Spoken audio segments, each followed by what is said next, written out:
saya sudah tekankan dari tahun 2012 bahwa dunia sudah akan menuju web. Sekarang tahun 2020, dunia sudah web. Jadi teknologi-teknologi seputar web itu sudah berkembang sangat jauh. Nah, bagaimana cara kita menilai, bagaimana plus minusnya, apakah pakai CMS itu lebih mendukung, apakah aplikasi itu menggunakan framework lebih mendukung, Anda lihatlah semua. Di sisi lain juga, Anda sebagai calon developer, melihat hasil kinerja-kinerja developer saingan Anda di daerah. Jadi ini kesempatan buat Anda untuk mempelajari dan mengambil ilmu dari aplikasi-aplikasi yang sudah ada. Oh, kalau misalnya kebutuhannya kayak gini, tampilannya kayak gini. Itu susah untuk mencari inspirasi seperti itu. Makanya kadang-kadang kita di Sulawesi Selatan itu menggunakan metode ATM, amati, tiru, modifikasi. Nah, itu selalu terjadi dan akan terus terjadi kalau kita memang selalu melihat hasil kinerja orang lain, sehingga membuat kinerja kita sendiri lebih bagus. Saya juga begitu. Saya juga terinspirasi dari dari hasil pekerjaan-pekerjaan teman-teman di kementerian.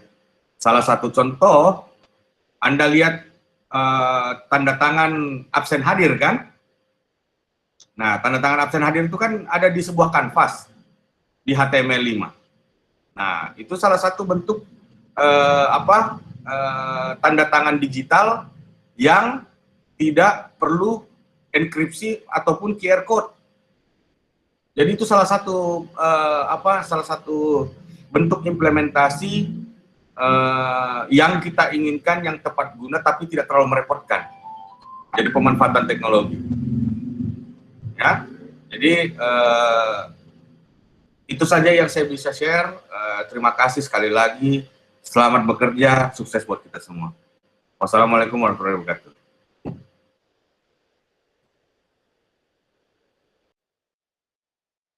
Oke, jadi itu tadi kata-kata dari Pak Beni. Jadi sekedar informasi, Pak Beni ini adalah salah satu dosen di Universitas Pancasakti.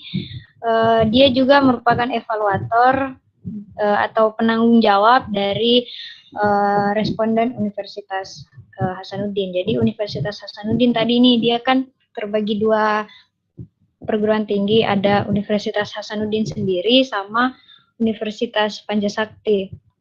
Oke, selanjutnya kayaknya bakal ada simulasi pengisian. Jadi sekedar informasi juga untuk pengisiannya ini nanti dia dalam bentuk Google Form, tapi sebelum diisi ke Google Form direkap dulu di file Excel supaya kami yang tim kerja yang berlima itu bisa mereview kembali hasil kerjanya teman-teman evaluator, teman-teman responden, supaya kalau misalkan ada kesalahan yang dilakukan sama kawan-kawan responden bisa langsung kita hubungi. Interupsi Ibu Koordinator. Kalau masalah Excel saya bisa bantu. Jadi dari kementerian sudah disediakan masalah Excel untuk hasil review.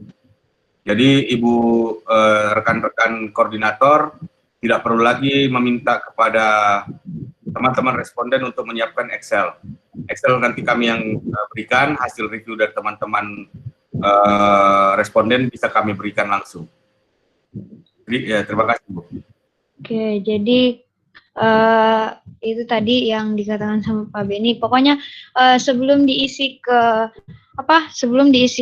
form ada baiknya kalau kita rekap saja terlebih dahulu toh supaya menghindari kesalahan yang terjadi. Jadi untuk simulasinya akan dilakukan sama Rizky.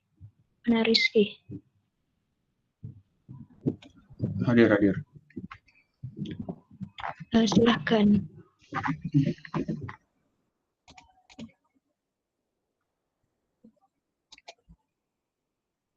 Tunggu deh.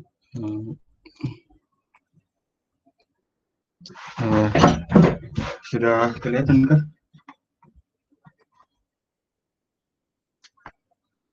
Belum, ya sudah.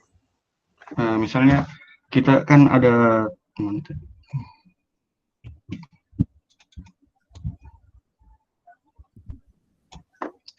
Soalnya kan tadi kita review kemana aja? Nah, ini misalnya kita review webnya pariwisatanya Kalimantan Selatan, UPP-nya Kabupaten Banjar. Nah, nanti dari di sini kan, tapi ada yang disediakan sama Pak tadi tuh, jadi pakai yang itu. Nah, di sini ada form sama webnya. Di sini diisi Universitas Hasanuddin, terus nama responden, terus pemerintahan sesuaikan sama yang tadi. Di sini Provinsi Kalimantan Selatan.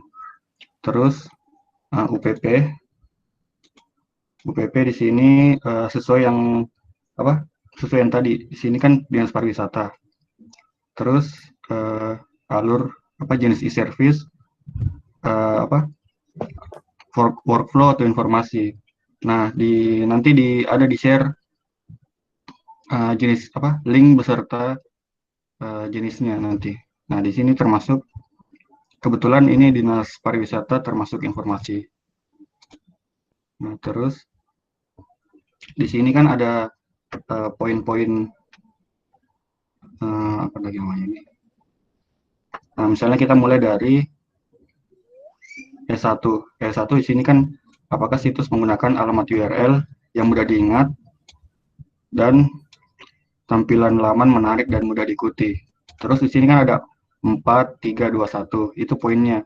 Kalau misalnya keempat poin ini terpenuhi, maka dia bernilai 4. Jika cuma 3, 2, atau 1, maka poinnya ini. Di sini kan ada nama alamat mudah diingat. Kita lihat di sini disbudpar.banjarkap.go.id. Menurut saya nama ini mudah diingat. Jadi kita poin 1 terpenuhi. Terus berakhiran.go.id. Nah, di sini kan berakhiran.go.id, berarti poin 2 terpenuhi.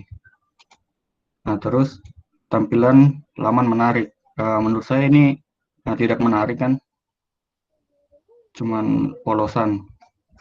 Maka poin 3 tidak terpenuhi. Tapi di sini kan ada ada sub ini lagi, ada komposisi menu, ada logo, font, dan jenis ukuran yang konsisten. Nah, di sini tergantung bagaimana responden menilai terhadap ininya. Terus ada poin keempat, memiliki mesin pencari. Ini kan ada mesin pencari di sini. Nah, berarti dia ada berapa? Ada 3 poin yang terpenuhi. Nah, maka poinnya 3. Terus untuk kan di sini ada evidence atau bukti.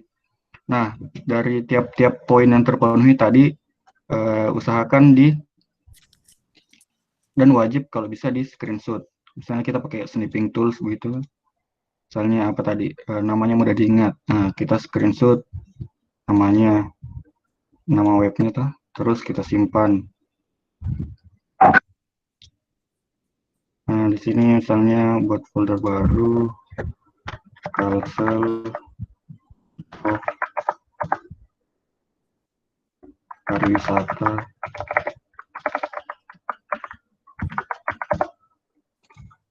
Nah, terus ada kan di sini nama ininya, nama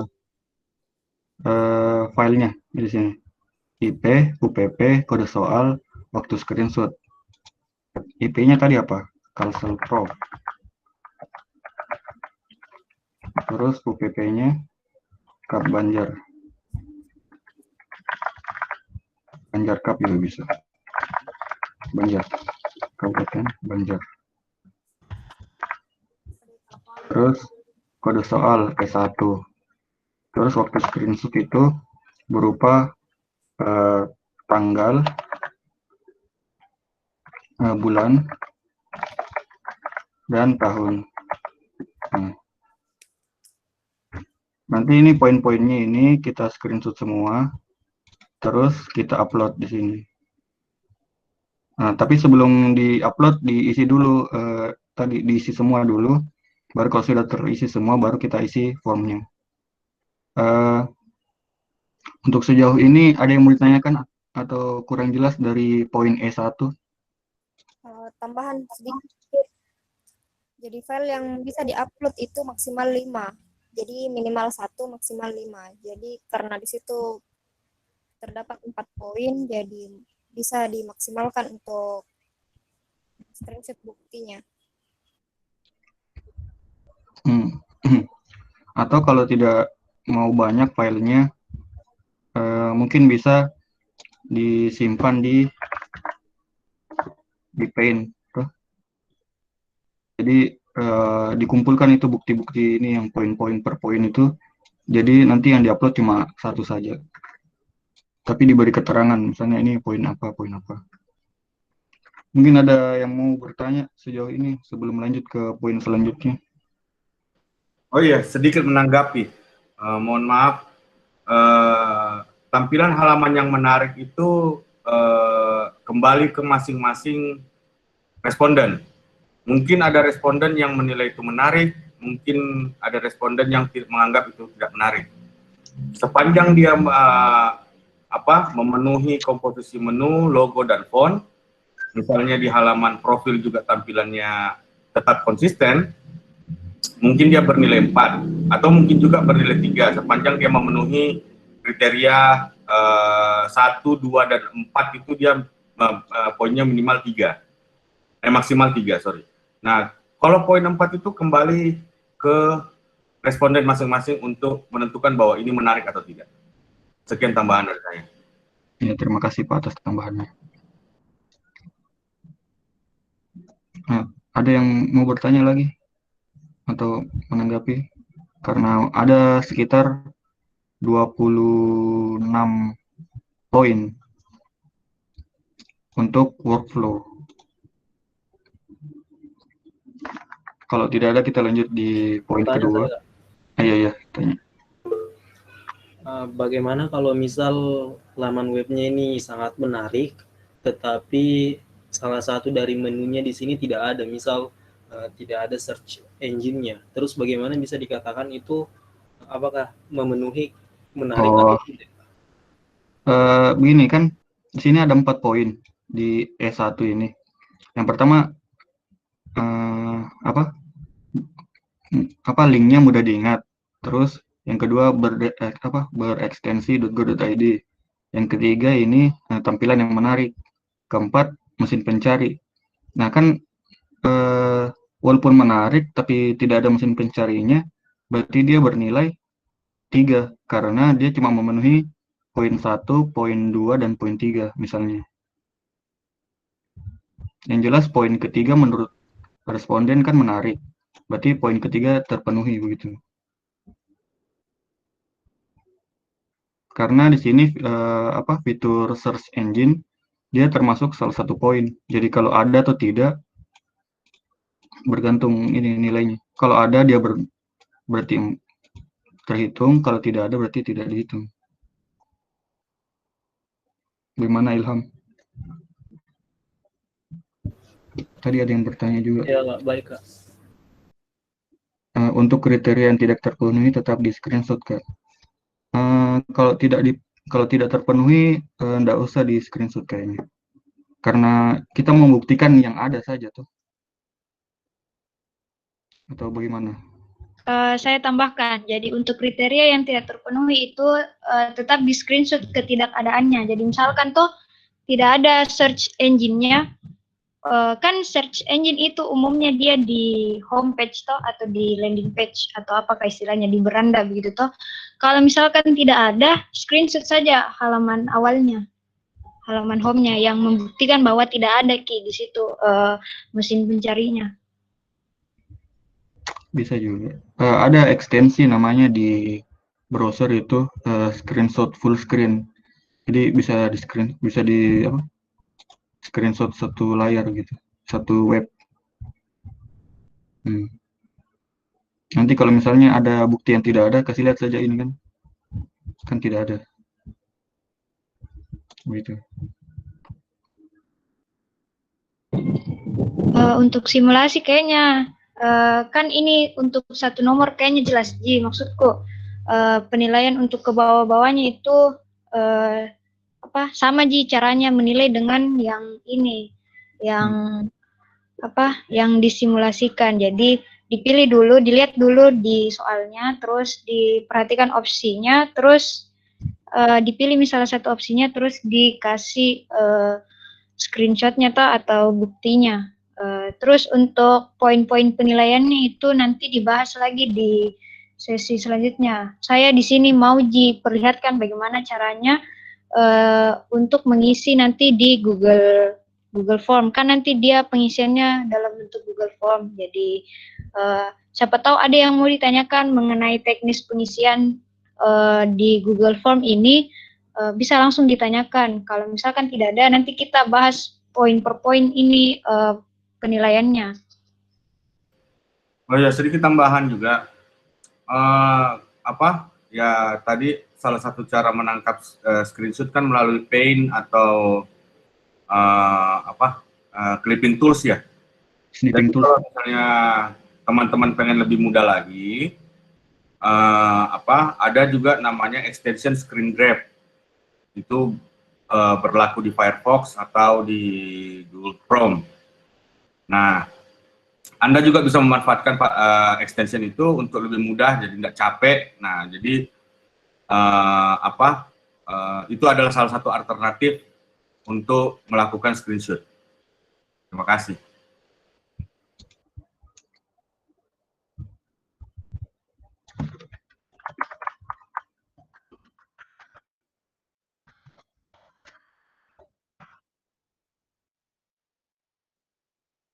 Begini Pak. Screen apa tadi Pak namanya? Screen grab. Screen grab. Nyambung.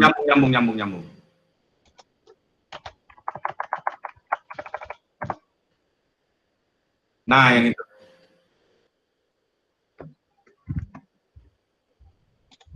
Nah, jadi bisa klik kanan atau menekan ekstensinya langsung bisa. Oke? Iya, bisa juga.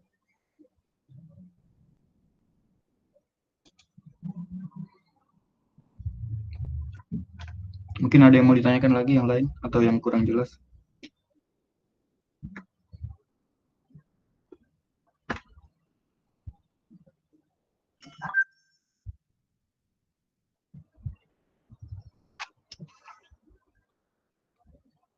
Bisa filenya PDF Kak, jadi semua screenshot disatukan di PDF. Bisa kayaknya bisa ya Pak? Tidak boleh. Karena satu screenshot itu untuk menjawab satu pertanyaan. Jadi setiap bukti itu hubungannya satu ke satu. Satu soal sama dengan kalau diminta screenshot ada satu screenshot, bukan many to one. Oh mungkin maksudnya begini Pak, kan kayak ini S1 kan dia ada beberapa poin yang harus dibuktikan Pak di poin keempat ya. Kalau untuk bernilai 4, mungkin bisa digabungkan ini ke 4 poin untuk menjawab untuk memenuhi bukti dari S1 Pak. Kan kalau misalnya di tampilan kan sudah terlihat itu semua kan. Jadi satu file juga kan bisa mewakili semua. Kalaupun memang Anda ingin menambahkan catatan pada gambar itu, bisa saja kan, bahwa ini kamar panah memenuhi kriteria 1, memenuhi kriteria 2 misalkan. Nah, Anda bisa menambahkan, maksudnya menambahkan apalagi namanya, catatan pada gambar tersebut bisa. Nah, jadi kalau misalnya begini,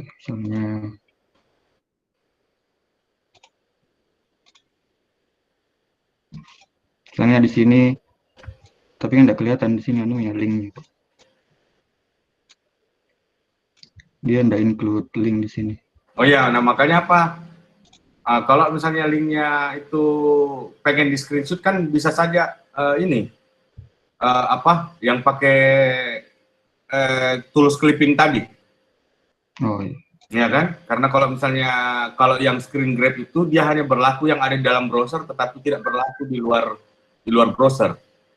Nah, mungkin kalau misalnya tetapi kan kalau tidak salah di screen grab itu dia kasih ikut ininya, linknya, kalau tidak salah, nama linknya, kalau dia di screen grab. Jadi tergantung cara respon masing-masing lah. Saya kembalikan lagi. Karena di sini juga maksimal bukti itu ada 5 tadi yang dibilang Fadila, Pak. Ya, maksimal kan? Iya, maksimal. Bukan wajib kan? Atau mungkin kayak ada misalnya kan poin ini kayak ada yang berulang begitu, kayak nomor 3 sama poin 4 ini kan sebenarnya satu bukti juga bisa kan. Ya, Jadi pakai satu aja juga bisa. Ya, bisa seperti itu.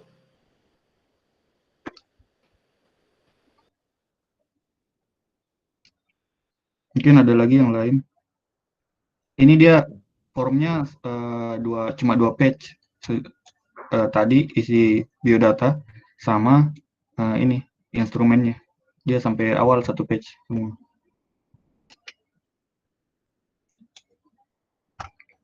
Mungkin ada lagi yang masih mau ditanyakan tentang cara pengisian. Jadi misalnya kan tadi ada disediakan link sama Pak. Jadi nanti kita sudah sudah kita baca soalnya, terus kita cari buktinya, terus kita kasih nilainya itu kita isi dulu di Excel yang disediakan. Kalau sudah terisi semua di Excel-nya, baru kita bisa isi di formnya. Takutnya nanti kita ada salah isi, terus baru kita isi ulang kan jadinya double di sananya. Ya, itu yang mau dihindari. Karena ada juga beberapa poin di sini yang enggak bisa langsung satu kali isi. Ada beberapa yang membutuhkan waktu jeda beberapa jam atau beberapa hari, tergantung dari websitenya, begitu. Oke, jadi ada pertanyaan tadi dari Akila. Nah, bilang untuk penamaan file screenshotnya kalau lebih dari 1 bagaimana? Saya bantu jawab. Jadi kan tadi ada formatnya di format evidence. Tadi kan itu dia di bawah ada bilang Kota Bandung, DPM PTSP S1. Nah, di bagian S1-nya saja kasih kurung baru nomor berapa. Misalkan screenshot yang kedua berarti dia dalam kurung 2 gitu. S1 dalam kurung 2. Oh ya, misalnya begini,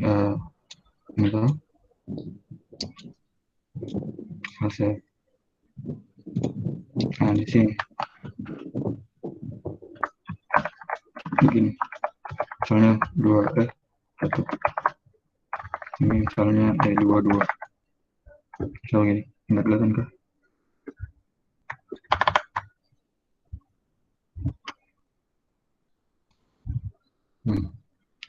Saya Kalsel Prof, Kabupaten Banjar, S1, 2 gitu. Atau kalau tidak mau begini juga bisa tadi pakai yang dikasih masuk digabung di Paint, terus diberikan catatan.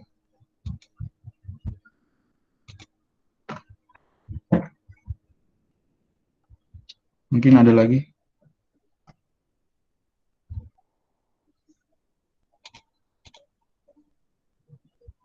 Atau sedikit juga bisa juga ditambahkan di akhirannya itu underscore 01, 02 gitu. Bisa saja seperti itu. Di akhiran setelah tahun ya, Pak? Setelah waktu? Setelah waktu. Jadi dia format yang paling terakhir kan. Nah, jadi dia underscore 01, 02. Jadi istilahnya kita tidak merubah format tetapi menambahkan format.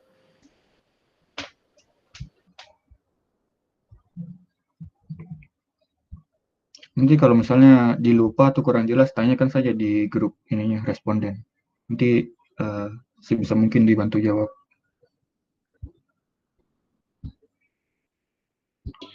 Ada lagi yang mau ditanyakan mengenai teknis pengisian? Maaf Ibu, koordinator, ini direkam kan? Direkam Pak. Disimpan nanti filenya, mohon di share nanti filenya ya. Ya. Ya, terima kasih. Yang direkam, saya rekam ini Pak, cuma Google Meet ya Pak. Iya, Oh, iya. ada yang Jadi maksudnya kegiatan ini terdokumentasi, istilahnya. Jadi ada tanggung jawab nanti kita kepada kementerian bahwa kita melaksanakan kegiatan BIMTEK gitu. Oh iya Pak. Ada lagi yang mau ditanyakan tentang pengisian ini, teknis pengisian? Atau tidak ada pi? Kalau misalkan tidak ada pi, lanjut mapping lagi dulu ke poin-poin penilaian yang satu persatu itu. Nggak ada Jito yang mau bertanya tadi? Kayaknya jelas Ji yang simulasi tadi. Kalau begitu saya ambil alih nilai kembali, jadi kita bahas poin per poin saja. Kan ini tadi dia di mana? Dia itu di formnya tadi ada dilihat E1, E2, dan seterusnya. Terus ada juga tadi saya bagi yang file instrumen. Jadi tadi kan ada juga beberapa orang yang bertanya toh. Terus pertanyaannya itu tadi mana itu? Jadi pertanyaannya itu untuk poin sebentar Pini yang poin-poin. Nah, jadi ada tadi yang bertanya bagaimana caranya membedakan web workflow sama web informasi. Jadi sebenarnya sudah juga kami yang berlima sudah klasifikasikan yang mana web termasuk workflow, yang mana web termasuk informasi. Tapi kalau teman-teman responden mau mengklasifikasi ulang untuk memastikan bahwa benar-benar webnya ini dia workflow atau benar-benar webnya ini informasi, bisa juga. Jadi untuk membedakan bagaimana dia workflow sama bagaimana dia informasi, yang pertama itu kalau dia workflow, dia itu ada proses pengiriman data. Misalnya itu toh kayak mana itu?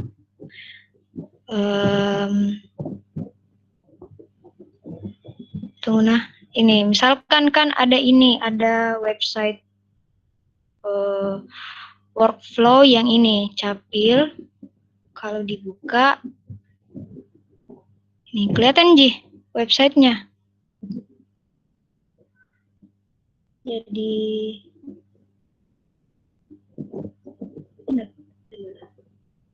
nah ini ada website, ini salah satu web yang dia termasuk workflow. Kenapa bisa? Karena dia ada proses pengiriman datanya. Jadi pengiriman data yang dimaksud itu bukan hanya proses login sama registrasi. Jadi kan ada juga web dia yang ada proses loginnya toh.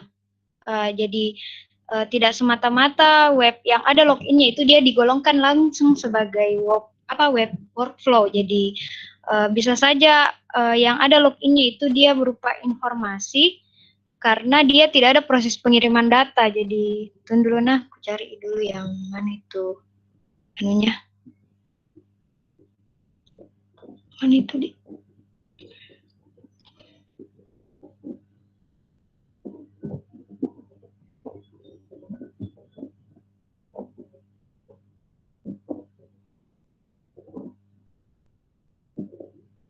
Nah ini kan dia, ini salah satu proses pengiriman data. Ini kan ada kirim permohonan, ini permohonan untuk permohonan informasi. Jadi ini kan nanti datanya dikirim ke pemerintah setempat. Jadi dia bisa digolongkan sebagai workflow karena ada pengiriman data yang dilakukan. Kalau informasi itu dia kayak lebih menampilkan kayak informasi Ji. Contohnya mana itu tadi? Kayak rumah sakit. Coba RSUD. Nih. Misalkan kayak yang rumah sakit ini kan dia kalau dijelajahi ini webnya, dia tidak ada kayak proses pengiriman data. Ada mungkin di bagian hubungi kami. Di hubungi kami itu ada ini mengirimkan pesan ke email ini, tapi ini dia bukan termasuk web workflow karena dia ini prosesnya, proses untuk informasi memang dia tidak termasuk workflow. Jadi kalau workflow itu tuh dia kayak mengisi form begitu, kayak registrasi untuk dapat apa misalkan dapat kalau mungkin mendaftar misalkan kalau di Capil tuh mungkin misalkan daftar untuk buat KTP. Nah, kita input data-data yang untuk buat KTP begitu. Baru di situ itu yang namanya proses workflow. Kalau yang informasi itu memang yang kayak informasi memang yang ditampilkan, tidak ada proses itu pertukaran data seperti itu. Nah, interupsi sedikit. Nah, betul kata Ibu Muti bahwa kalau workflow itu terjadi proses perputaran data. Nah, proses terjadi perputaran data itu adalah adanya respon dari website atau dari sistem setelah kita melakukan aksi. Ada aksi, ada reaksi. Tetapi kalau yang dikasih tunjuk sama Ibu Muti yang sekarang ini RSUD Penambahan Senopati, ini cuman kita aksi tapi mereka tidak bereaksi. Ya kan? Mereka hanya membaca ya sudah. Nah, makanya apa?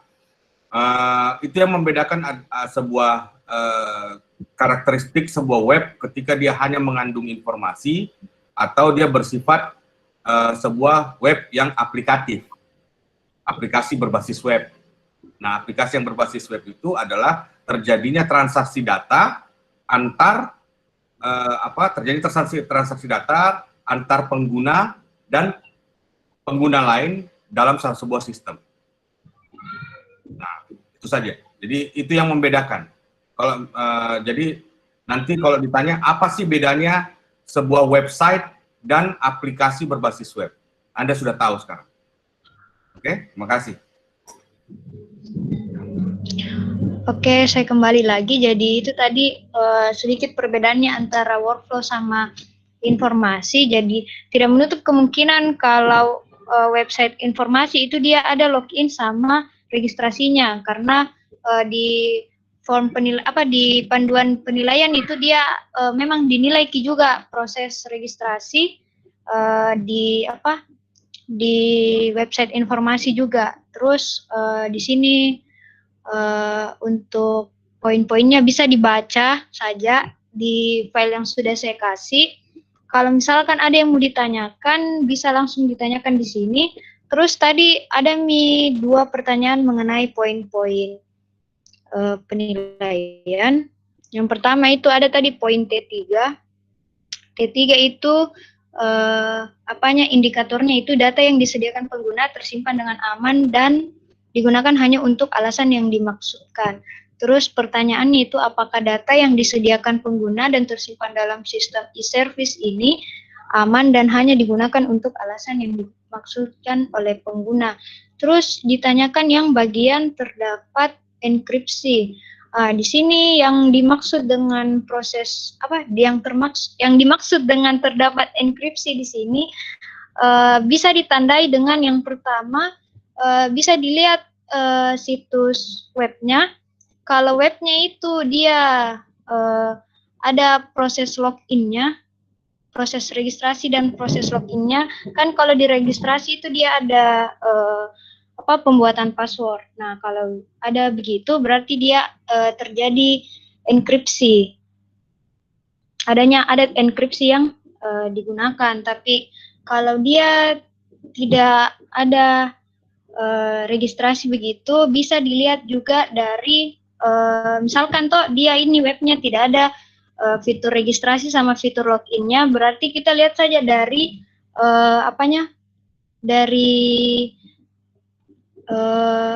ini alamat webnya. Nggak bisa di-zoom.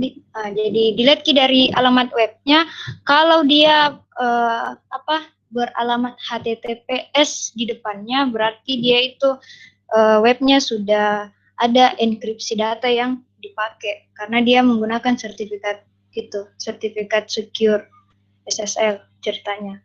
Jadi untuk poin T2 mungkin sudah terjawab. Siapa tahu ada rekan-rekan lain yang mau menambahkan mengenai T2.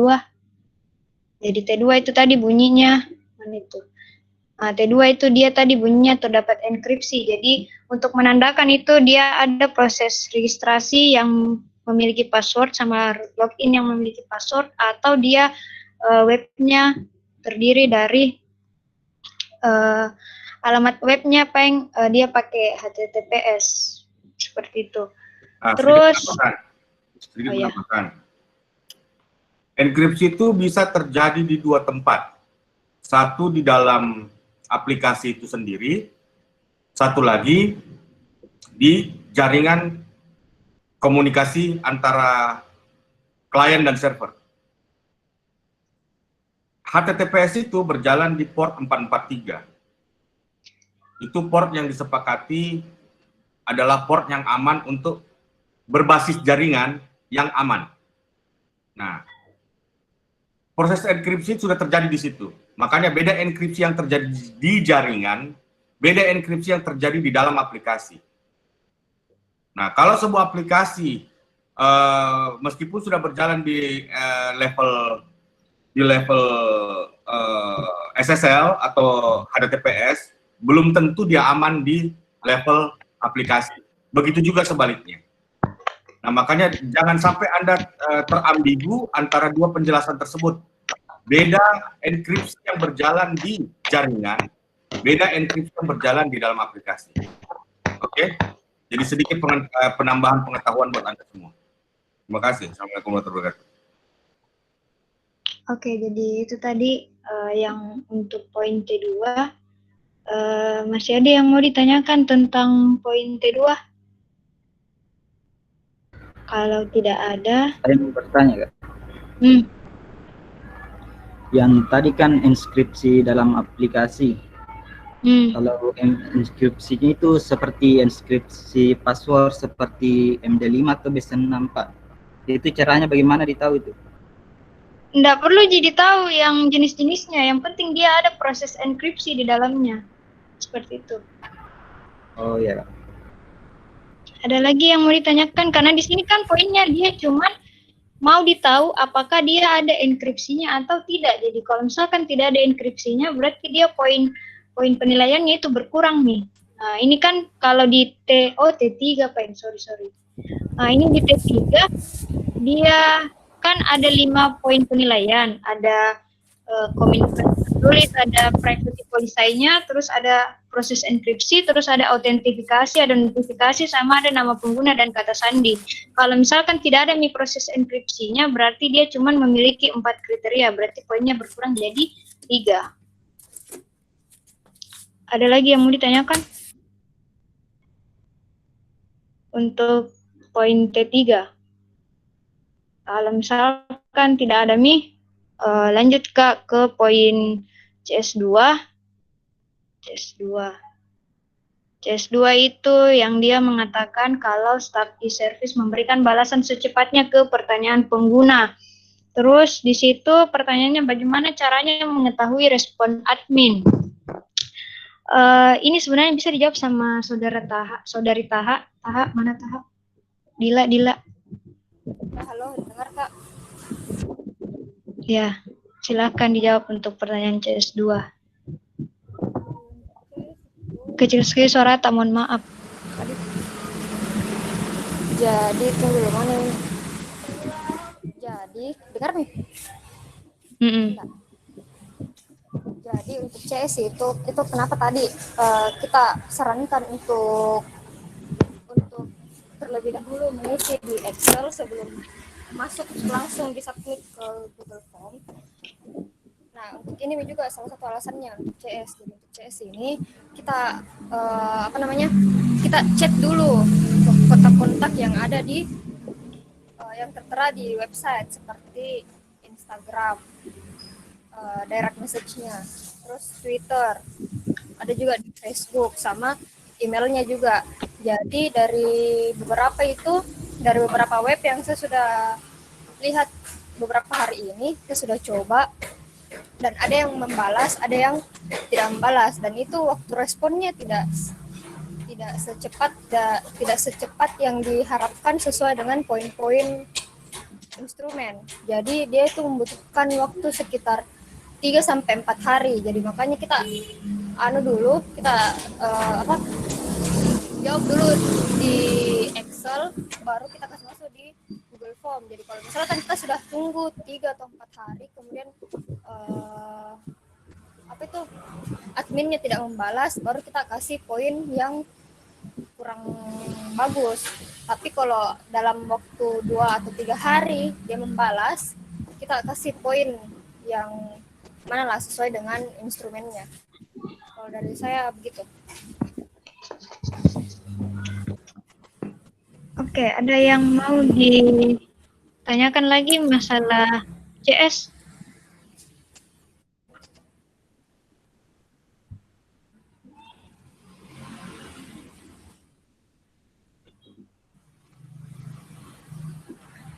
Jadi tambahan sedikit, itu juga kita tidak langsung submit di Google Form karena kita tunggu balasan itu. Setelah kita tunggu balasan itu, kita juga perlu screenshot apa yang mereka balaskan. Kan ada di situ juga bagaimana dia cara merespon.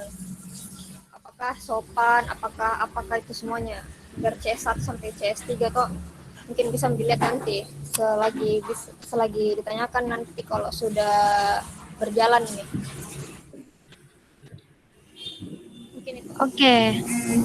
Untuk poin T sama CS kayaknya beres, Midi. Untuk poin E dulu. Kembali ke poin E, poin pertama tadi.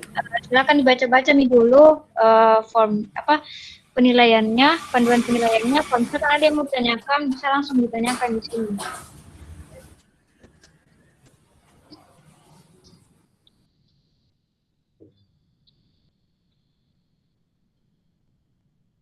Kalau tidak ada yang mau ditanyakan, berarti saya anggap seluruh peserta di sini sudah paham bagaimana pengisiannya, bagaimana juga penilaiannya. Siapa yang mau bertanya? Bisa dijelaskan misalnya kayak itu yang poin E1, misalnya tidak ada poin yang terpenuhi. Kan berarti nilainya harusnya 0, tapi di situ tidak ada pilihan 0. Bagaimana juga? Untuk kalau misalkan ada kasus seperti itu yang dia di sini kan minimal 1 kriteria, misalkan kayak di poin E1 ini. Terus ada website yang didapati tidak ada keempat poin ini toh, berarti dia tetap diberikan poin terendah. Terus nanti di file Excel dikasih saja catatan bilang yang dikasih poin itu dia misalkan yang E1 dia itu sebenarnya tidak ada fiturnya. Seperti itu. Jadi kalau misalkan ada web yang tidak ada memang fiturnya kayak gini toh, yang ini kan kriterianya ada 4, kalau misalkan dia tidak memenuhi keempat kriteria itu diberikan saja nilai terendah, yaitu 1. Ada lagi yang mau ditanyakan? Kalau untuk poin-poin ini kan untuk supaya lebih cepat memahaminya atau membacanya panduan ini, baca saja langsung di poin-poin yang kategorinya. Jadi karena kan penilaiannya itu bergantung dari penilaian itu penilaian kategori Jadi kalau misalkan dia yang kayak E2 gini toh, nah dia ada 5 kriteria. Kalau misalkan ada kriteria-kriteria yang tidak dipahami maksudnya, bisa langsung ditanyakan di sini. Supaya tidak ada kesalahpahaman di antara kita.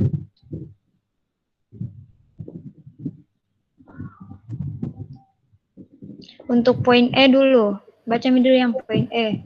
Karena kalau penilaiannya informasi sama workflow itu saya rasa sama sama poinnya. Cuman ada beberapa poin penilaian di workflow yang tidak ada di informasi. Cuman untuk poin-poin kategori penilaian itu sama Iya, tapi itu sedikit juga perbedaannya, nggak terlalu signifikan. Paling 2-3 poin yang beda.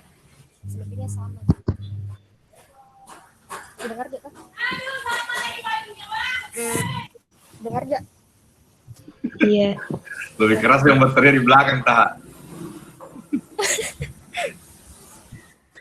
Untuk poin E, masih ada yang bertanyakan. Ada 4 poin ini dalam poin E. Kalau misalkan tidak ada Mi, saya lanjut Mi ke poin T tadi. Kan mana nih? Bagaimana maksudnya diisi dulu di Excel? Kan tadi ada file Excel yang ditampilkan sama simulator. Toh ada file rekap itu yang dibuat. Ada juga nanti dibagikan gitu file Excel-nya. Terus pengisian di Excel-nya itu tadi mana itu di ada nanti kayak poin-poin E1, E2, E3, E4, tunjukkan aku tampilkan yang dulu. Jadi kayak gini. Nah, misalkan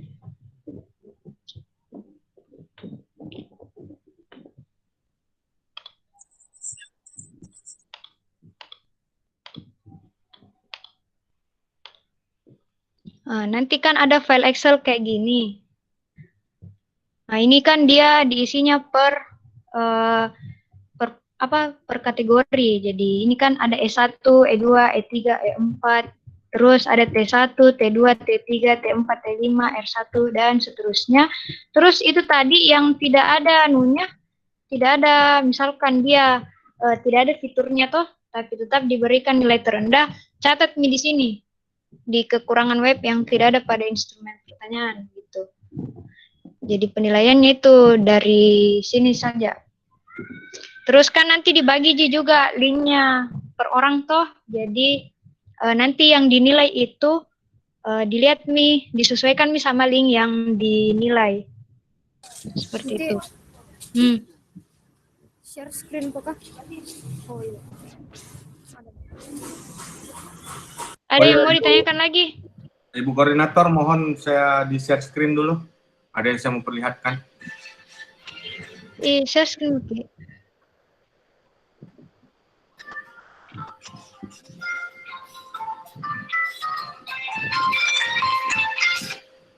Ya, Assalamualaikum Pak. Ya Pak. Masih berlangsung Pak. Ada lagi yang mau ditanyakan dulu sebelum Pak Beni. Nih. Iya baik Pak. Halo. Tolong di share screen saya, bisa? Oh ya ini. Share screen. Oh ya, sebentar.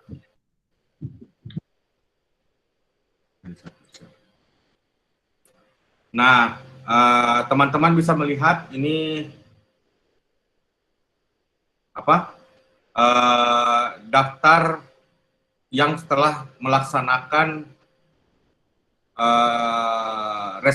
responsi terhadap website-website yang sudah ada. Nah, jadi ini satu Indonesia yang sudah ada, yang bisa di review oleh evaluator. Jadi evaluator bisa melihat siapa-siapa yang bekerja, siapa yang tidak. Nah, data ini akan digabungkan dengan data-data yang ada di koordinator. Jadi kita bisa melihat siapa yang sudah bekerja, siapa yang belum. Kita bisa memberitahu bahwa masih ada responden yang masih bekerja, yang belum bekerja atau tidak. Nah, jadi semua hasil-hasil yang Anda laporkan ke negara itu semua terekam di sini. Oke. Nah, jadi ada semua di sini. Nah, makanya apa yang Anda katakan, apa yang Anda review, itu semua tercatat di pemerintah. Ini Excel pemerintah langsung deh. Jadi makanya tadi benar apa yang disampaikan oleh teman-teman koordinator bahwa sebelum Anda mengisi sebaiknya isi Excel dulu. Jadi supaya tidak terjadi istilahnya salah isian. Nah, makanya kita bisa lihat di sini semua yang sudah melakukan responden yang telah melakukan kegiatan responsi terhadap sebuah UPT yang sedang dievaluasi. Jadi sekarang sudah berapa ini? 224 kali pemeriksaan sudah terjadi. Nah, ini rata-rata semua dari teman-teman Bina Dharma, Syahkuala, Teknologi Mataram, Syarif Hidayatullah sudah mulai. Nah, jadi ya dari Manado juga sudah ada. Nah, jadi mungkin di antara waktu dari tanggal 8 sampai 15 sebaiknya juga kita sudah selesai memeriksa. Sekian tambahan dari saya.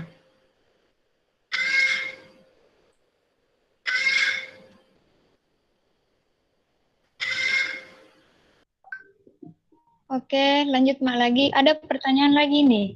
Tunggu dulu nah. Share screen Kak dulu. Salah. Ini. Poin E2. Terus yang ditanyakan di bagian minimal 2 scroll. Saya bantu menjawab ya. Jadi ketika kita tiba pada sebuah halaman, terjadi ada yang tampilannya cuma tanpa scrolling, ada yang harus bisa di scroll. Nah, makanya apa? Kalau jumlah scroll itu kita bisa lihat dari panjang scrollnya. Contoh konkret itu, misalnya, ini 2 scroll ini. Yang kita lihat ini 2 scroll karena harus satu dia mempunyai galeri gambar. Nah, ada juga yang tanpa scroll. Nah, jadi kalau ini yang diperlihatkan oleh Saudari Muti, ini terjadi 3 kali scrolling malahan. Karena tuh 3 kali. Jadi kalau dalam satu layar itu tidak muncul scrollnya, maka dianggap itu 1 scroll. Nah, kalau misalnya 2 scroll, Anda 2 kali menggeser mouse Anda scrollingnya 2 kali, maka itu terjadi 2 kali scroll. Itu maksudnya. Jadi untuk minimal scroll itu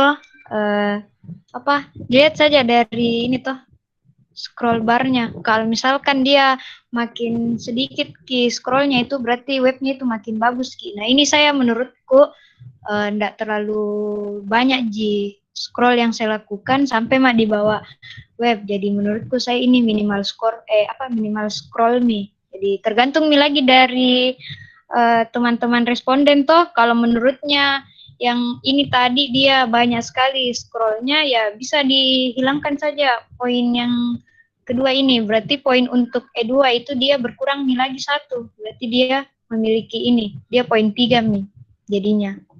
Seperti itu. Ada lagi yang mau ditanyakan? Untuk poin apa ini? Untuk poin E4. E4 itu dia pengisian data. Di sini ada informasi atau petunjuk pengisian data pada masing-masing field atau isian mudah dimengerti dan hanya membutuhkan 1 halaman pengisian data. Misalnya itu kayak web ini toh. Ini kan ada petunjuk pengisian datanya. Misalkan kayak ini toh. Nah, ini kan kita melakukan proses pengisian data. Misalkan saya isi di sini.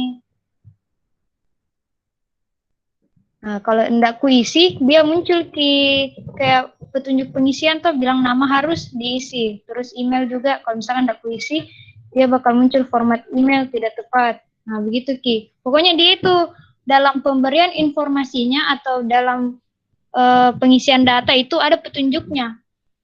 Kalau misalkan dia ada petunjuknya tuh kayak gini, berarti dia itu untuk poin 4 sudah memenuhi kriteria. Itu kalau dari saya. Siapa tahu ada kawan-kawan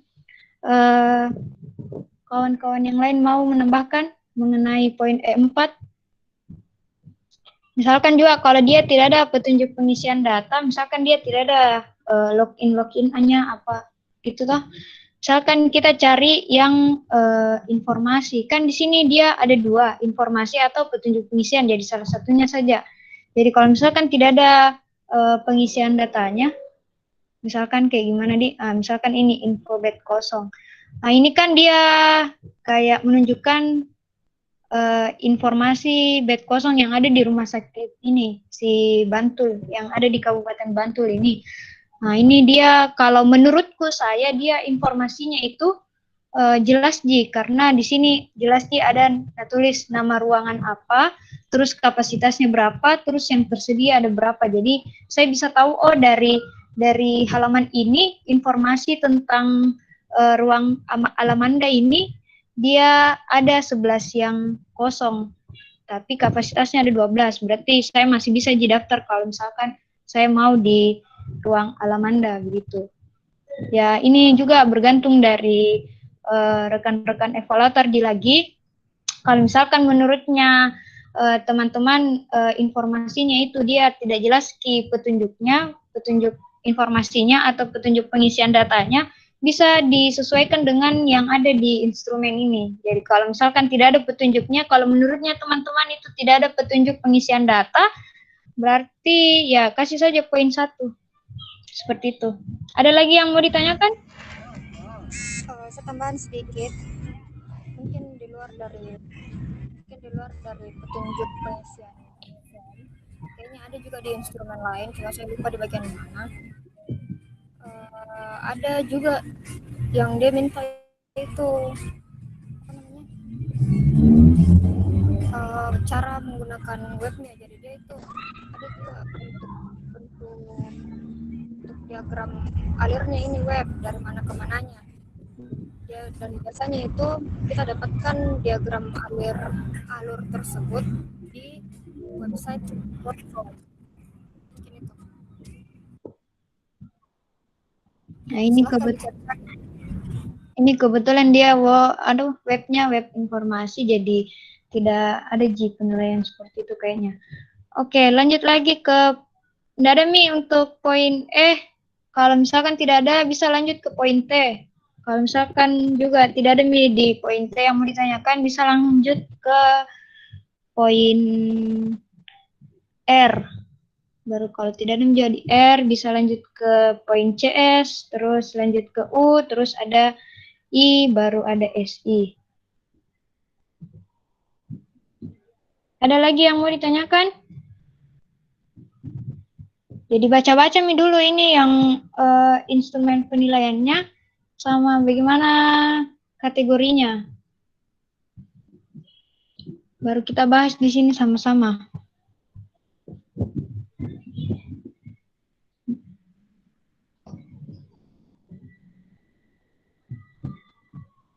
Kalau untuk web informasi itu dia penilaian indikator T itu setauku cuma 3 G.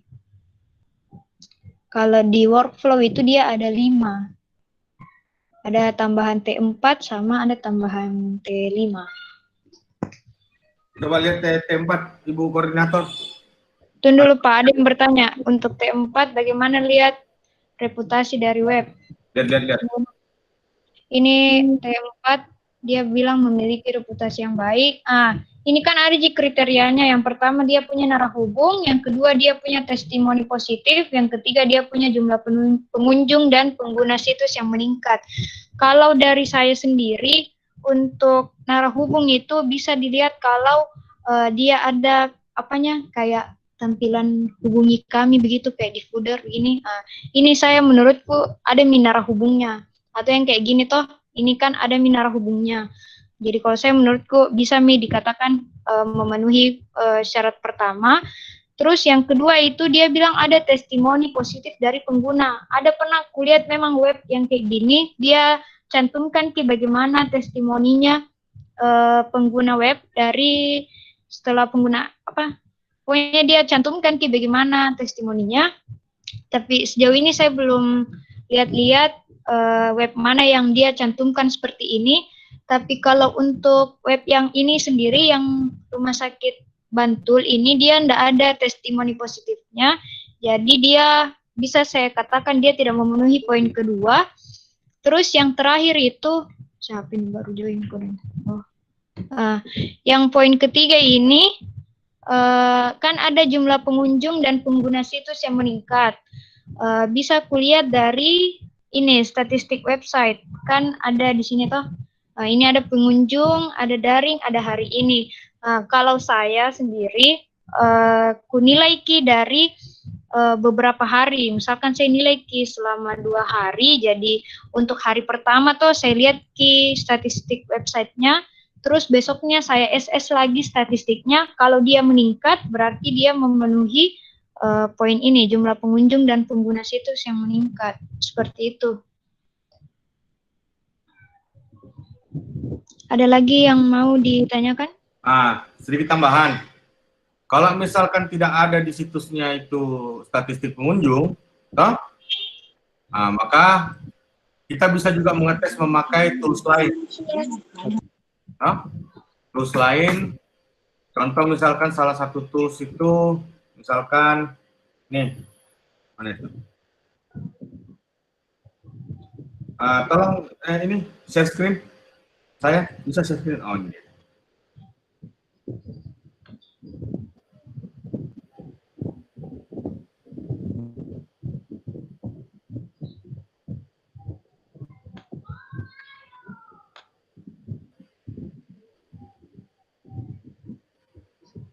Nah, ini kita bisa lihat, misalkan kita gunakan alexa.com set info. Terus kita mau tes yang mana pengunjungnya bisa, kita mau lihat jumlah engagement-nya berapa. Misalnya, nah ini.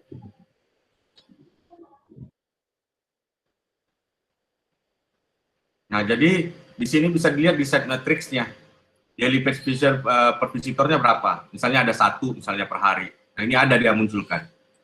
Meskipun dia menurun misalnya 74,1%. Nah, ini bisa dijadikan acuan, tetapi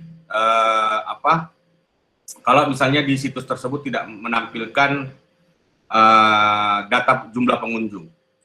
Jadi kita bisa gunakan tools lain untuk ngetes. Nah, itu sedikit masukan lah. Kalau misalnya ada tools lain yang Anda dapat yang bisa menunjukkan hal tersebut, ya mohon screenshotnya disimpan sebagai bukti bahwa kita melakukan pendekatan lain untuk menguji jumlah audiens pada sebuah website. Yang sekian dari saya.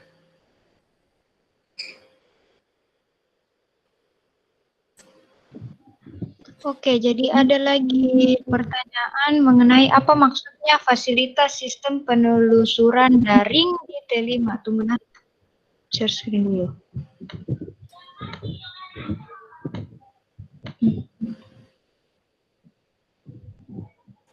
Yang ini kan fasilitas sistem penelusuran daring, online tracking system.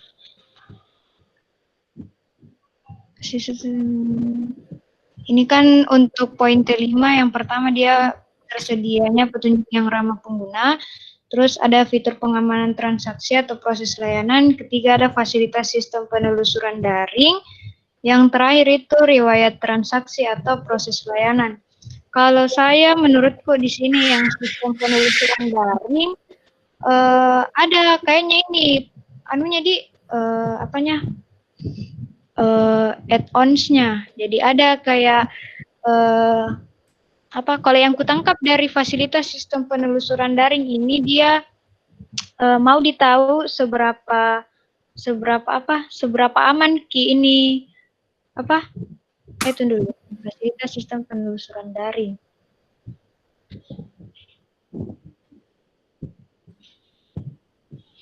Ini saya bantu jawab.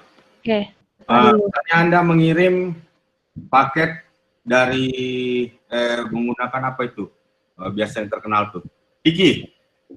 Nah, di Tiki itu kalau Anda memasukkan kode barang Anda yang Anda kirim, itu ketahuan di mana lokasinya. Nah, itu salah satu bentuk implementasi online tracking system. Nah, mungkin saja ada kalau dalam hal ini mungkin saja ada misalnya dokumen sedang diproses di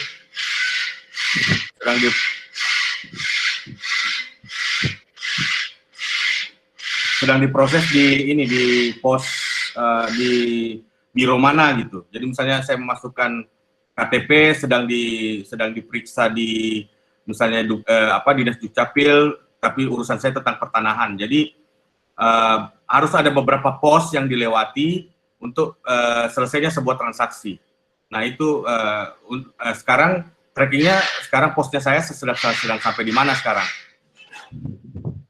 Nah, itu salah satu bentuk implementasi online tracking system. Tapi belum ada juga contohnya ya, kalau yang kayak gini. Kalau misalkan ada yang mau mengirim data, bisa coba pakai akun dummy, kan ada juga akun dummy yang disediakan sama beberapa pemerintah daerah. Tapi untuk yang ini saya menurutku belum bisa belum bisa dinilai, karena kalau misalkan mau dinilai ini harus pakai memang mengirim data, karena ini kan dia untuk penilaian workflow. Jadi untuk yang ini kayaknya nanti menyesuaikan saja dulu. Jadi bisa di skip saja dulu yang ini, karena kita sambil nunggu akun dummy juga dari beberapa pemerintah, dari beberapa web. Kayaknya seperti itu. Ada lagi yang mau ditanyakan mengenai ini?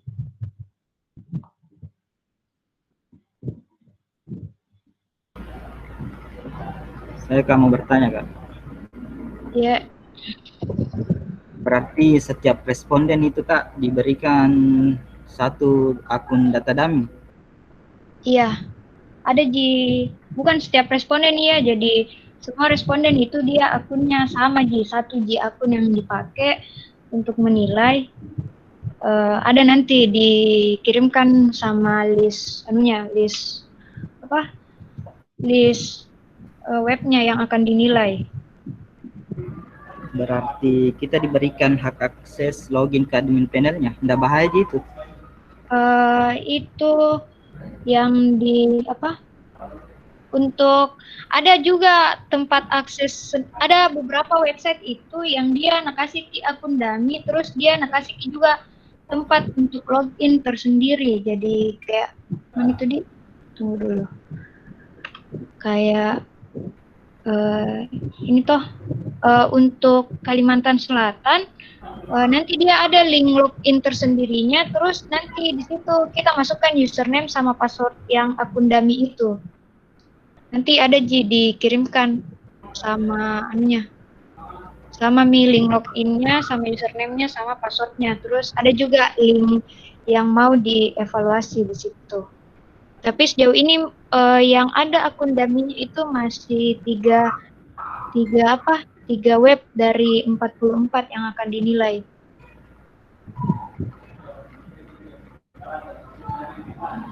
Kalau untuk bahaya atau tidaknya, itu kembali lagi ke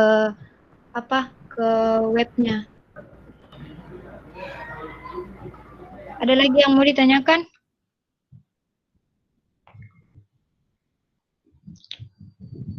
Silakan dibaca-baca kembali ininya, instrumen penilaiannya. Ini kan tadi sudah ada di T. Kalau misalkan tidak jelas yang di T ini, bisa lanjut ke mana, ke R, poin R.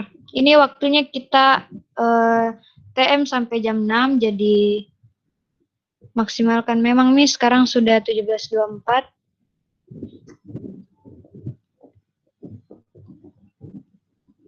Ini kalau untuk poin R dia ada 4 poin.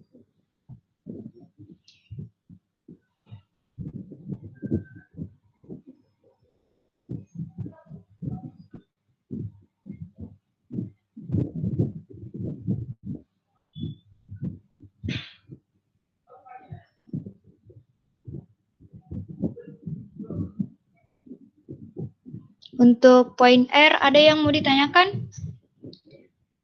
Kalau tidak ada, bisa lanjut ke poin CS langsung.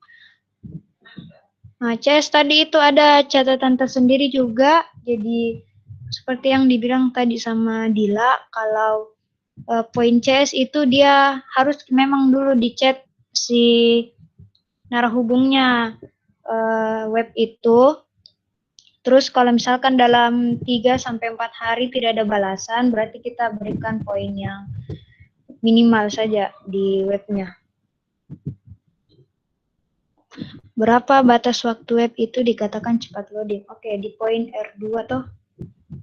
R2 yang situs berjalan dengan baik di semua perangkat, waktu menampilkan dan mengunduh cepat, responsif dan tanpa iklan, aktif dan dapat digunakan 24 jam sehari. Kalau untuk ini juga menurutku saya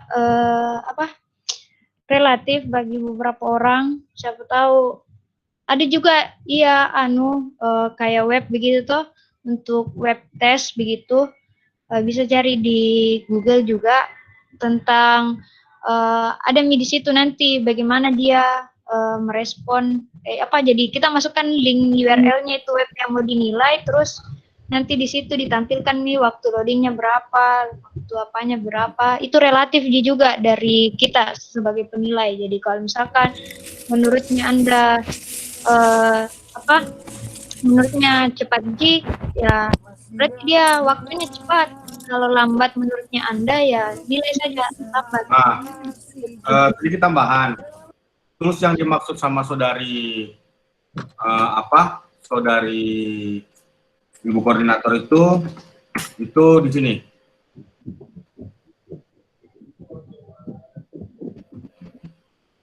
Nah nih, webpagetest.org. Nah di sini tuh kita bisa mengetes sebuah situs kecepatannya sampai di mana.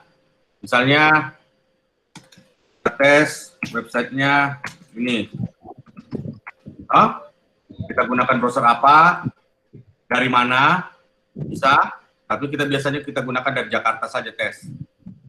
Nah kita start tesnya.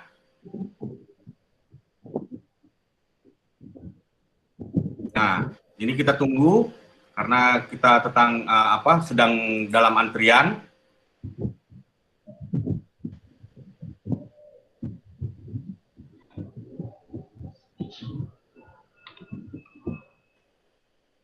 Nah, sekarang sudah masuk tahap testing.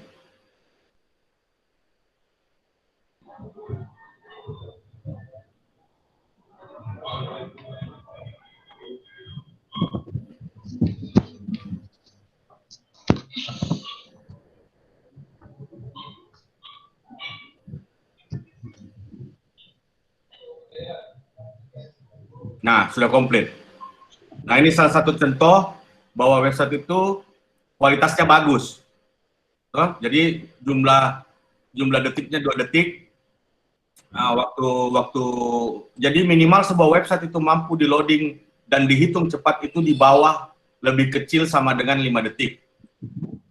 Nah, ini salah satu bentuk penilaian yang dalam tanda petik objektif karena mesin to mesin. Nah, ini yang diistilahkan juga dalam pengujian sebuah sistem itu disebut black box testing. Salah satunya ini, pengukuran kecepatan. Nah, jadi dapat kita lihat di sini bahwa website ini baik dari segi pengolahan kecepatan. Ada juga website nanti yang muncul kualitasnya rendah. Nah, kalau contohnya dia merah semua ini. Nah, ini berarti dia jelek, jumlah detiknya lama. Nah, itu ada juga di situ. Nah, jadi ini sedikit berbagi bagaimana cara menguji kualitas sebuah website dan kecepatan sebuah website. Oke, terima kasih. Sekian dari saya. Sedikit tambahan dari saya, mungkin karena kalau web page testnya dari Pak Beni itu saya pikir cukup lama. Ada page insight punyanya Google developer. Jadi ini yang ditampilkan sama saudara Putri. Jadi ini analisnya lebih cepat daripada dan coba kasih. Jadi dia di situ sekaligus nih ada juga versi desktopnya sama mobilenya. Jadi kan ada juga instrumen yang menanyakan tentang apakah dia kompatibel di semua perangkat, tablet, smartphone sama desktop tuh. Jadi kalau kita pakai ini site dia lebih bagus menurutku karena ada waktunya cuma ada scroll itu bawah sedikit ada itu anunya. Nah ini index, first content full paint, time to interactive. Nah, itu ada semua nih. Jadi kalau saya lebih menyarankan untuk pakai ini yang dari Google. Itu coba diklik juga versi desktopnya, dia beda biasanya. Beda biasanya hasil itu dia lebih cepat. Oh, kita pakai desktop. Mungkin itu dari saya.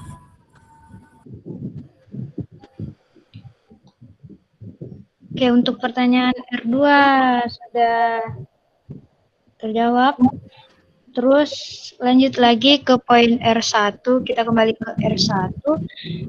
Untuk poin R1 kan ini tentang pengunduhan file dengan kecepatan yang diukur, berkas file atau kecepatannya. Karena untuk kecepatan tergantung dari provider yang digunakan lagi. Yang mana itu?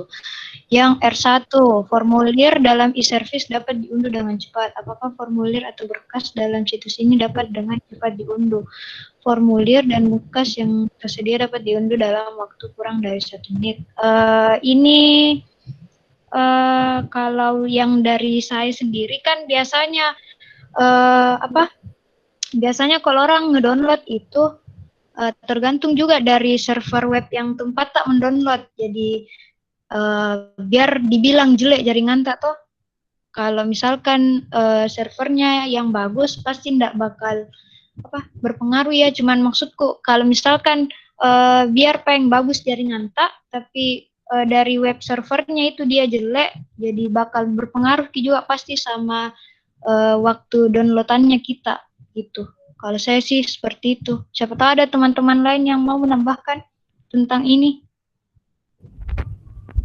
Tidak ada. Tidak jelas kayak apa mau bilang, mohon maaf. Jadi kalau saya itu bergantung kalau masalah kecepatan, kalau bisa sih kecepatan internet itu kalau bisa distabilkan selama proses penilaian supaya bisa juga dilihat bagaimana kualitas webnya. Siapa tahu memang yang kayak beberapa KB di-download tapi lama sekali, nah berarti padahal bagus di jaringan tak, berarti dari web servernya yang jelek kualitasnya. Kalau dari saya seperti itu. Ada lagi yang mau ditanyakan?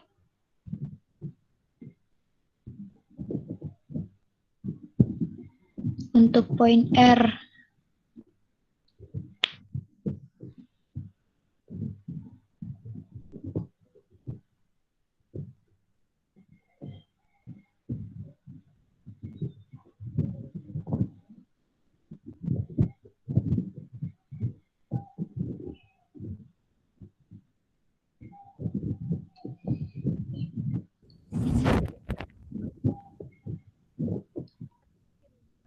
Ada yang mau ditanyakan lagi? Kalau tidak ada, Mi, lanjut Mi ke poin selanjutnya. Salah.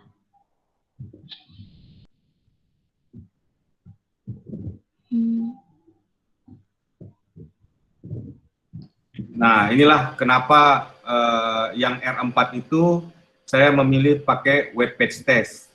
Nah, kenapa seperti itu? Karena pertanyaannya semua browser kan. Nah, makanya apa yang ditunjukkan tadi sama saudari Dila itu tidak berlaku untuk semua browser. Tetapi kalau yang di web page test itu berlaku untuk semua browser. Jadi maksimal 2 browser atau 3 browser. Nah, makanya pertanyaan R4 ini berhubungan tadi sama kecepatan tes, itu kita bisa uji secara simultan, itu berbarengan, hanya sekali kerja. Gitu. Jadi kita berfokus di satu website.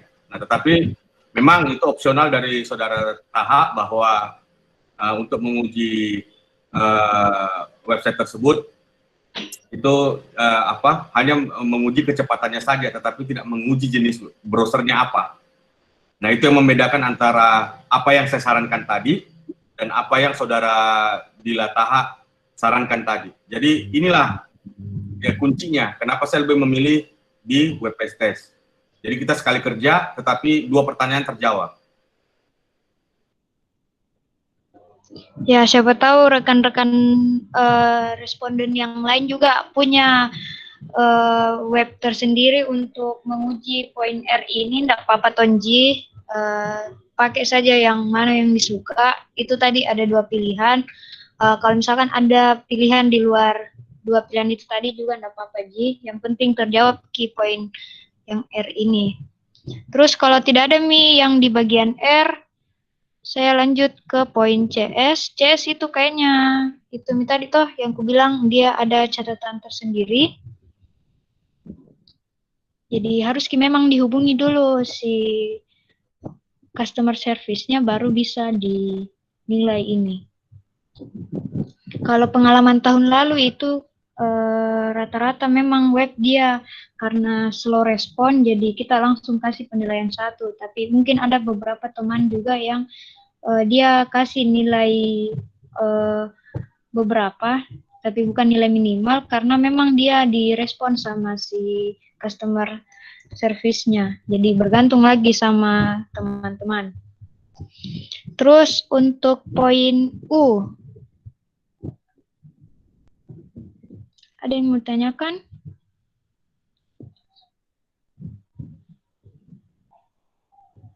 Jadi untuk apa?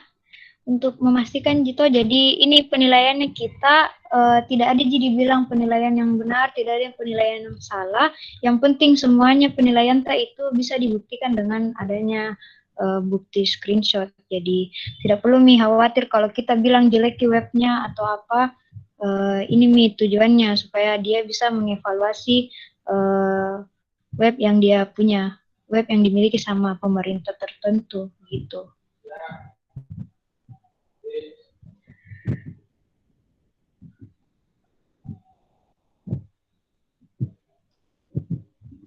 Ada yang mau ditanyakan tentang poin CS sama poin U? Baca dulu lagi. Ini waktunya TM juga terbatas sampai jam 6. Terus kalau misalkan setelah membaca ini, terus habis waktu dan masih ada pertanyaan yang terselip, bisa ditanya di grup, terus bisa juga join di sesi 2 sebentar pukul 8 waktu Indonesia Tengah, 8 malam. Nah, sedikit tambahan, bagi yang ingin maksudnya begini, untuk mencegah bahwa misalnya jaringan Anda tidak aman atau bagaimana, lambat, tergantung servernya, makanya kita gunakan yang saya sarankan tadi, yaitu WebPack Test. Nah, ini di sini di advanced setting ini kita bisa rubah jenis koneksinya apa. Nah, makanya dari situ kita bisa tes kemampuan koneksinya bukan berdasarkan jaringan kita, tetapi berdasarkan jaringan yang sudah pasti, bukan sudah pasti, paling tidak 90% memenuhi kriteria. Nah, jadi jangan sampai bahwa kesalahan kita bisa minimalisir bukan hanya dari jaringan dan server, tetapi kesalahan kita bisa minimalisir hanya di server. Nah, ini kalau Anda ingin menguji kecepatannya berdasarkan jaringan-jaringan yang berdasarkan 3G, 4G. Nah, untuk mengunduh sebuah file atau menguji sebuah website. Sekian tambahan dari saya. Ya, terima kasih atas tambahannya, Pak. Jadi kita kembalikan lagi kepada responden yang mana yang mau dia pakai sebagai situs penguji. Jadi itu tadi ada beberapa pilihan. Silakan teman-teman responden pilih salah satunya saja atau bisa di-combine juga kalau mau buktikan. Silahkan. Kembali lagi ke topik ini, ada yang mau ditanyakan mengenai poin ini, poin CS sama poin U. Kalau tidak ada, bisa lanjut ke poin terakhir. Salah nih. Nah, ini. Kalau misalkan tidak ada yang mau ditanyakan di poin U, bisa ke poin I. Setelah ke poin I, ada poin SI. Silakan kalau ada yang mau ditanyakan.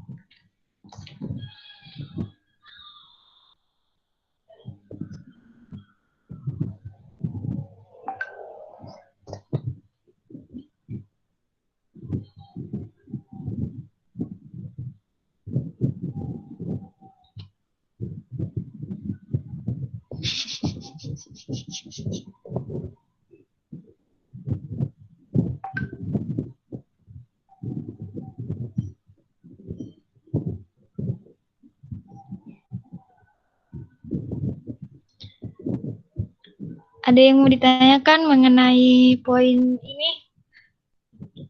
Kalau misalkan tidak ada mi berarti atau tidak ada pi, ada tambahan dari kawan-kawan ini yang lain? Kawan-kawan evaluator yang lain? Kalau tidak ada, pertanyaan terakhir, apakah tidak ada pertanyaan dari kawan-kawan responden lain mengenai poin-poin penilaian?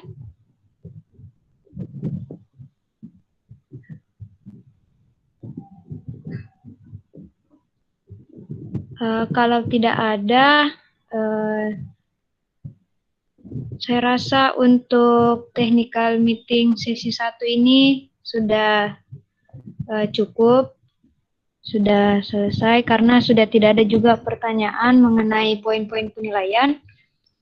Untuk pembagian webnya itu nanti akan dibagikan serta